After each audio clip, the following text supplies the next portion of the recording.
The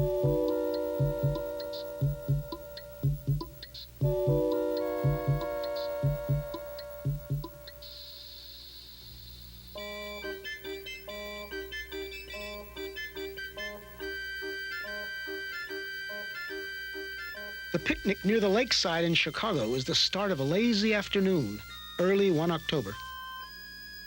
We begin with a scene 1 meter wide, which we view from just 1 meter away. Now, every 10 seconds, we will look from 10 times farther away, and our field of view will be 10 times wider. This square is 10 meters wide, and in 10 seconds, the next square will be 10 times as wide. Our picture will center on the picnickers, even after they've been lost to sight. 100 meters wide. The distance a man can run in 10 seconds. Cars crowd the highway. Powerboats lie at their docks. The colorful bleachers are Soldiers Field. This square is 1 kilometer wide, 1,000 meters. The distance a racing car can travel in 10 seconds. We see the great city on the lake shore. 10 to the 4th meters, 10 kilometers. The distance a supersonic airplane can travel in 10 seconds. We see first the rounded end of Lake Michigan, then the whole Great Lake. 10 to the 5th meters. The distance an orbiting satellite covers in 10 seconds. Long parades of clouds, the day's weather in the Middle West. 10 to the 6th, a 1 with 6 zeros, 1,000,000 meters. Soon the Earth will show as a solid sphere. We are able to see the whole Earth now, just over a minute along the journey. The Earth diminishes into the distance, but those background stars are so much farther away that they do not yet appear to move. A line extends at the true speed of light. In 1 second, it half crosses the tilted orbit of the moon.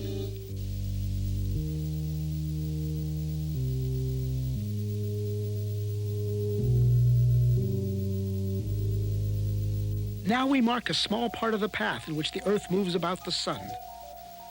Now the orbital paths of the neighbor planets, Venus and Mars, then Mercury. Entering our field of view is the glowing center of our solar system, the sun, followed by the massive outer planets, swinging wide in their big orbits.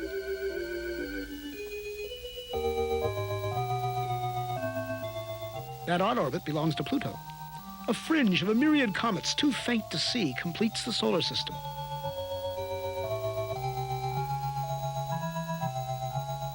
Ten to the 14th. As the solar system shrinks to one bright point in the distance, our sun is plainly now only one among the stars. Looking back from here, we note 4 southern constellations, still much as they appear from the far side of the Earth. This square is 10 to the 16th meters, 1 light year, not yet out to the next star. Our last 10-second step took us 10 light years further. The next will be 100. Our perspective changes so much in each step now that even the background stars will appear to converge. At last, we pass the bright star Arcturus and some stars of the Dipper. Normal but quite unfamiliar stars and clouds of gas surround us as we traverse the Milky Way galaxy.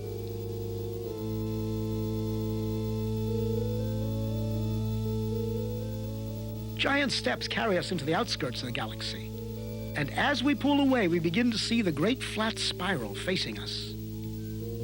The time and path we chose to leave Chicago has brought us out of the galaxy along a course nearly perpendicular to its disk.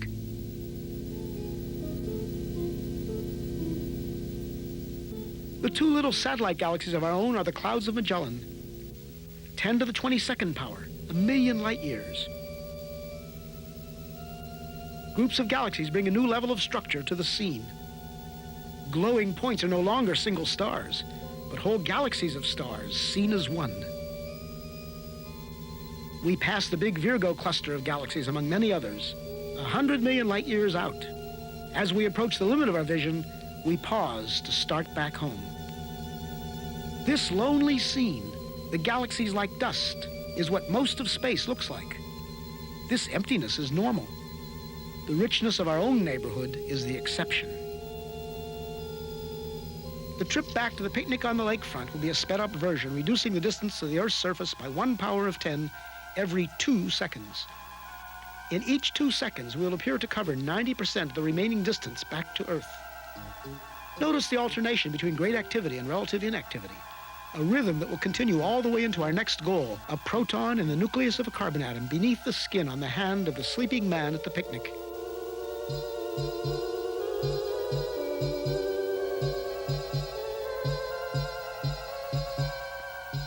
Ten to the ninth meters, 10 to the eighth, 7, 6, 5, 4, 3, 2, 1. We are back at our starting point. We slow up at 1 meter, 10 to the 0 power. Now we reduce the distance to our final destination by 90% every 10 seconds, each step much smaller than the one before.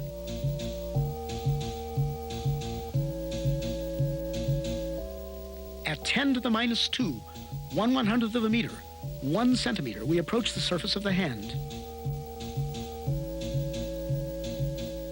In a few seconds, we'll be entering the skin, crossing layer after layer from the outermost dead cells into a tiny blood vessel within. Skin layers vanish in turn. An outer layer of cells, felty collagen. The capillary containing red blood cells and a roughly lymphocyte. We enter the white cell. Among its vital organelles, the porous wall of the cell nucleus appears. The nucleus within holds the heredity of the man in the coiled coils of DNA. As we close in, we come to the double helix itself, a molecule like a long twisted ladder whose rungs of paired bases spell out twice, in an alphabet of 4 letters, the words of the powerful genetic message. At the atomic scale, the interplay of form and motion becomes more visible. We focus on one commonplace group of 3 hydrogen atoms bonded by electrical forces to a carbon atom. 4 electrons make up the outer shell of the carbon itself. They appear in quantum motion as a swarm of shimmering points. At 10 to the minus 10 meters, 1 angstrom, we find ourselves right among those outer electrons. Now we come upon the 2 inner electrons held in a tighter swarm. As we draw toward the atom's attracting center, we enter upon a vast inner space. At last, the carbon nucleus, so massive and so small. This carbon nucleus is made up of 6 protons and 6 neutrons. We are in the domain of universal modules. There are protons and neutrons in every nucleus, electrons in every atom, atoms bonded into every molecule out to the farthest galaxy. As a single proton fills our scene, we reach the edge of present understanding. Are these some quarks at intense interaction? Our journey has taken us through 40 powers of 10. If now the field is 1 unit, then when we saw many clusters of galaxies together, it was 10 to the 40th, or 1 and 40 zeros.